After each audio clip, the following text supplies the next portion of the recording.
This is Kolkata TV's podcast news. আপনারা শুনছেন পডকা। কলকাতায় জোরালো ভূমিকম্প, রিক্টার স্কেলে কম্পনের মাত্রা 5.3। আরও বিস্তারিত জানাবো আমি তসমিনা। কলকাতায় জোরালো ভূমিকম্প। মঙ্গলবার ভোরে কেঁপে ওঠে কলকাতার সহ তার পার্শ্ববর্তী অঞ্চল। উপকূলের জেলাগুলিতেও মৃদু কম্পন অনুভূত হয়েছে। বঙ্গোপসাগরে এই ভূমিকম্পের উৎস বলে জানা গেছে। রিক্টার স্কেলে কম্পনের মাত্রা 5.3। এদিন সকাল 6:10 এই ভূমিকম্প হয়। কলকাতা, দমদম, ডায়মন্ড হারবার সহ উত্তর 24 পরগনা, পূর্ব মেদিনীপুরের হলদিয়া সহ উপকূলের বিস্তীর্ণ এলাকায় কম্পন অনুভূত হয়েছে উড়িষ্যার উপকূলের বিভিন্ন এলাকাতে। কয়েক সেকেন্ড স্থায়ী হয় এই কম্পন। ন্যাশনাল সেন্টার ফর সিসমোলজির তথ্য অনুসারে রিক্টার স্কেলের মাত্রা ছিল 5.3।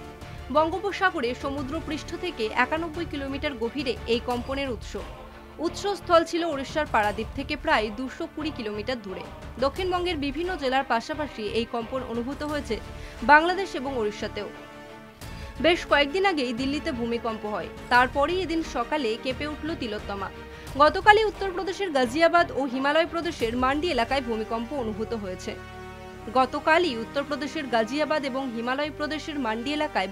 অনুভূত হয়েছে। শুনুন পডকা রাত দিন 7 দিন।